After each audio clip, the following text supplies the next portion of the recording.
nama saya Junaida Margareta Sari. Saya dari Prodi Manajemen Fakultas Ekonomi dan Bisnis UPN Veteran Jawa Timur dengan NPM 2101 2010 Di sini kali ini saya akan menjelaskan penerapan matematika dalam ekonomi. Oke, mari kita tonton. Check it out. Matematika bisnis oleh dosen saya, Pak Rega. Materi pertama ialah keseimbangan pasar atau yang sering disebut dengan equilibrium pasar. Keseimbangan pasar ialah keadaan di mana terjadinya keseimbangan antara jumlah produk dan jasa maupun barang yang diminta maupun yang ditawarkan. Rumus keseimbangan pasar atau equilibrium pasar adalah QS dengan QD, atau bisa aja PS dengan PD, di mana QS itu adalah penawaran, sedangkan QD itu adalah permintaan. Q itu menunjukkan kuantitas atau jumlah barang, sedangkan P itu adalah price atau harga. Oke, biar lebih mantap kita lanjut ke contoh soal. Contoh soalnya ialah fungsi permintaan sebuah barang di pasar menunjukkan QD sama dengan 40 dikurang P, serta fungsi penawaran QS sama dengan 4P dikurang 50. Tentukan berapa jumlah harga keseimbangannya. Mari kita jawab. QS sama dengan QD, kan itu rumusnya. Berarti kita masukin QD-nya 40 dikurang P, sedangkan QS-nya 4P dikurang 50. Yang P-nya kita samain, jadi min P dikurang 4P sama dengan min 50 dikurang 40. Jadi min 5P sama dengan min 90. P sama dengan min 90 dikurang min 5, P sama dengan 18. Nah, ketahuan dong price-nya berapa atau harganya berapa. Harga keseimbangannya adalah sebesar 18. Sekarang kita cari Q-nya atau jumlah barang yang diminta. Jadi di situ ada Q sama dengan 40 dikurang P, berarti Q sama dengan 40 dikurang 18 sama dengan 22. Sehingga dapat diketahui jumlah keseimbangan barangnya adalah 22. Maka keseimbangan pasarnya ada di harga 18 dan di jumlah barang 22. Oke, mari kita lanjut materi yang kedua. Mengenai fungsi permintaan dan penawaran. Kan kita sudah tahu apa itu, seperti soal yang tadi ada penawaran dan permintaan. Sebetulnya apa sih permintaan dan penawaran itu? Oke. Kalau fungsi permintaan itu adalah suatu fungsi yang menunjukkan hubungan antara kuantitas barang atau jasa yang diminta oleh konsumen dengan harga barang atau jasa tersebut. Sedangkan fungsi penawaran ialah suatu fungsi yang menunjukkan hubungan antara harga barang atau jasa yang ada di pasar dengan kuantitas penawaran yang ditawarkan oleh seseorang. Fungsi permintaan dan penawaran itu memiliki rumus yang sama. Jika di satu titik, maka rumusnya adalah Y dikurang Y1 sama dengan M dalam kurung X kurang X1. Kalau yang satu titik, rumusnya adalah Q dikurang Q1 per P dikurang P1 sama dengan Q2 dikurang Q1 per P2 dikurang P1. Lanjut ke contohnya aja biar lebih paham. Nah, cara mengerjakan soal fungsi permintaan dan penawaran. Ingat ya, fungsi permintaan dan penawaran itu memiliki rumus yang sama. Oke, contoh soal. Pada saat harga buku 10.000 per lusin, permintaan akan buku tersebut sebanyak 10 lusin. Dan ketika harga buku turun menjadi 8.000 per lusin, permintaannya menjadi 16 lusin. Carilah fungsi permintaannya. Oke, yang diketahui P1 adalah 10.000. Sedangkan P2-nya adalah 8.000. Ini berarti yang 2 titik karena 2 yang diketahui dong. Sedangkan yang Q-nya adalah Q1 sama dengan 10, sedangkan Q2-nya adalah 16. Nah, kita masukin ke rumus. P dikurang P1 per P2 kurang P1 sama dengan Q dikurang Q1 per Q2 dikurang Q1. P sama dengan 10.000 kan price pertamanya, per P2-nya 8.000 dikurang harga pertama yaitu 10.000 sama dengan Q dikurang 10 adalah jumlah yang pertama, sedangkan per Q2 16 dikurang 10. Oke, lanjut.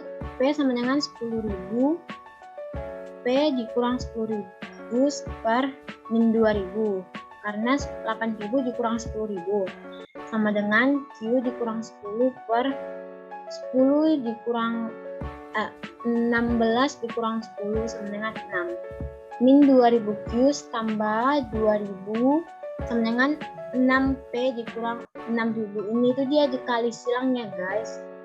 Jadi min 2000Q sama dengan 6P dikurang 6000 dikurang 2000. Min 2000Q sama dengan 6P dikurang 8000. Q sama dengan 6P dikurang 8000 per min 2000. Q sama dengan min 0,003P tambah 40. Q sama dengan 40 dikurang 0,03P. Lanjut materi yang ketiga, analisis break-even point. Analisis break-even point adalah titik di mana pendapatan sama dengan modal yang dikeluarkan. Jadi tidak ada kerugian dan keuntungan, yaitu imbang gitu ya. Rumusnya adalah TR sama dengan TC, di mana TR sama dengan penerimaan total, sedangkan TC adalah biaya yang dikeluarkan, biaya totalnya, dijumlahkan semua. Nah, untuk mengetahui labanya atau kerugiannya, kita bisa tahu dengan cara TR dikurang TC. Jadi penerimaan total dikurang biaya total, kan siapa tahu sebuah usaha pasti ada ruginya atau labanya gitu kan. Kita lanjut. Nah, contoh soalnya ya, biar lebih paham. Biaya total yang dikeluarkan perusahaan dengan persamaan TC sama dengan 3.800 tambah 20Q dan persamaan penerimaan total ialah 40Q. Pada tingkat berapa unit perusahaan berada di posisi BEP dan apa yang terjadi bila perusahaan memproduksi 20 unit. Nah,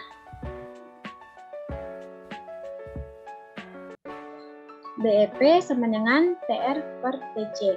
Tadi TR-nya adalah 400Q, TC-nya adalah 3.800 ditambah 20Q. Berarti 400Q dikurang 20Q sama dengan 3.800. 380Q kan sama dengan 3.800, Q sama dengan 10. Berarti dia BEP. Nah, apa yang terjadi jika dia memproduksi 20 jumlah barang? Jadi kita ketahui dulu TR-nya. TR itu tadi dia penerimaan total, jadi 400Q sama dengan 400 dikali 20 sama dengan 8.000. Sedangkan TC pengeluaran totalnya adalah 3.800 ditambah 20Q. 3.800 ditambah 20 dikali 20 sama dengan 3.800 ditambah 400 sama dengan 4.200. Nah, untuk mengetahui apakah dia laba atau rugi adalah dengan cara mengurangkannya. Berarti TR yang ini, TR dikurang TC sama dengan 8.000 dikurang 4.200 sama dengan 3.800. Lanjut, yang keempat adalah operasi himpunan. Di operasi himpunan ada 3 bagian, yaitu gabungan, irisan, dan komplemen. Gabungan itu yang jika dia bilang A memiliki bilangan 1, 2, dan 3, B memiliki bilangan 4, 5, 6. Nah, kalau jadi gabung berarti 1, 2, 3, 4, 5, 6. Sedangkan irisan ialah mereka yang sama aja yang diambil. Semisal A 1, 2, 3, 4, dan 5 dan B 2, 3, 4, 5, 7. Nah, yang sama kan cuma 2, 3, dan 5. Maka A irisan B adalah 2, 3, 4, 5.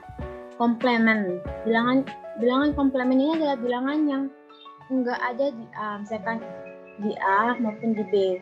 Biasanya bilangan ini berada di semesta atau di luaran lingkaran itu.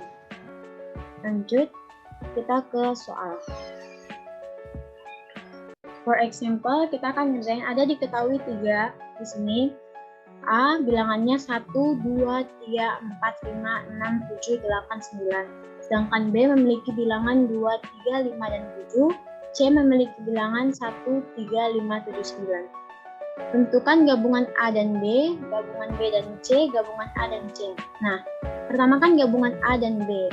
Ingat, gabungan itu dia digabungkan, yang sama digabungkan. A dan B berarti digabungkan 1, 2, 3, 4, 5, 6, 7, 8, 9. Oke, karena ini ada di sini juga, jadi masuk aja 1. B dan C kalau digabungkan adalah 1, 2, 3, 5, 7, dan 9. Kalau yang digabungkan A dan C, oke lanjut aja tetap 1, 2, 3, 4, 5, 6, 7, 8, 9. Karena yang C ini semua ada di A. Oke. Kalau yang dikatakan adalah irisan, maka seperti soal ini tentukan juga irisan A dan B, irisan B dan C, irisan A dan C. Maka irisan A dan B ialah yang sama-samanya aja ya guys, diambil A dan B yang sama adalah 2, 3, 2, 3, 5, 7. Sedangkan kalau B dan C 3, 5, 7. Kalau A dan C irisannya 1, 3, 5, 7, 9. A dan C. Oh ini salah ya? Maaf ya guys, itu salah. Lanjut ke materi yang kelima adalah bunga majemuk. What is bunga majemuk? Rumus yang pertama adalah Pn sama dengan P dalam kurung 1 ditambah I 4 N. Atau kalau dia itu ada 2 kali dia menerima bunga, maka rumusnya adalah P dalam kurung 1 tambah I per N pangkat NM. Di mana P adalah modal, I adalah suku bunga, persentase suku bunga, N adalah jangka waktu. Ya, biar lebih paham. Suatu modal diinvestasikan 10.000 dengan bunga 8% setiap tahunnya. Tentukan modal akhir tahun ketiga jika modal awal diinvestasikan dengan bunga majemuk. Nah, lanjut. Diketahui tadi P-nya adalah 10 juta, sedangkan investasinya adalah 8% per tahunnya, berarti 0,08, dan diketahui tahunnya adalah selama 3 tahun. Maka cara ngerjainnya adalah, ini kan bunga yang diterima kan cuma sekali, berarti kita pakai rumus yang pertama, yaitu Fn sama dengan P ditambah 1 tambah I pangkat N gitu. Masukin aja 10.000 ditambah 10.000 dalam kurung 1 ditambah 0,8 pangkat 3. Berarti Fn sama dengan 10.000 dikali 1,8 pangkat 3, 1,08 pangkat 3. Fn sama dengan 10 juta dikali 1,259 sama dengan 12.590.000.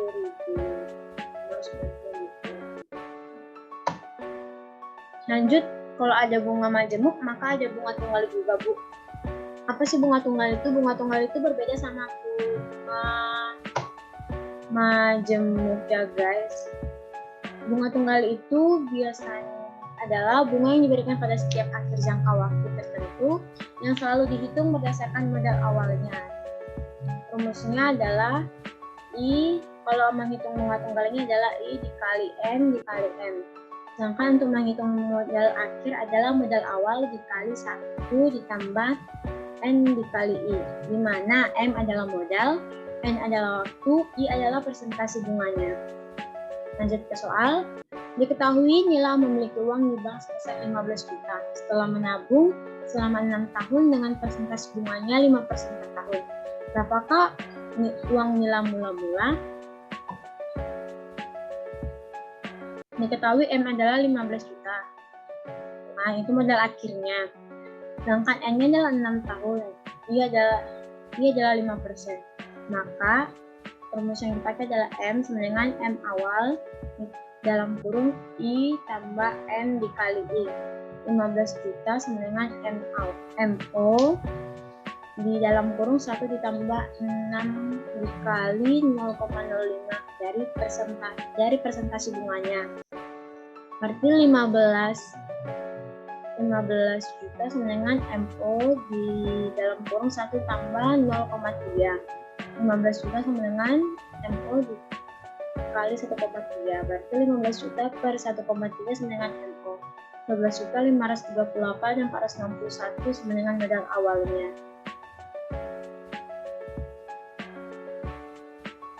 Modal awal.